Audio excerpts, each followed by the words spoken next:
হে মুমিনগণ, তোমরা আল্লাহকে অধিক পরিমাণে স্মরণ করো এবং সকাল বিকাল আল্লাহর পবিত্রতা বর্ণনা করো। তিনি তোমাদের প্রতি রহম করেন এবং তার ফেরেশতাগণও রহমতের দোয়া করেন অন্ধকার থেকে তোমাদের আলোকে বের করার জন্য। তিনি মুমিনদের প্রতি পরম দয়ালু।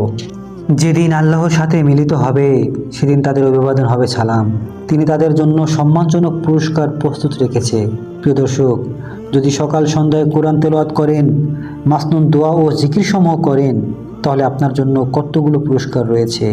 সুতরাং যত বেশি নেকি, যত বেশি জিকিরের আমল, যত বেশি কোরআন তেলাওয়াতের আমল উপরে উঠবে, তত বেশি রহমত নাজিল হবে। প্রিয় দর্শক, এখন আপনারা বলতে পারেন যে সকাল সন্ধ্যায় কি জিকির করবেন। প্রিয় দর্শক, আমি মাসনুন আমলগুলো বলে দিচ্ছি। আমলগুলো হলো, ফজরের পর 3 বার সূরা ইখলাস, সূরা ফালাক, সূরা নাস পড়বেন এবং মাগরিবের পরেও একই আমল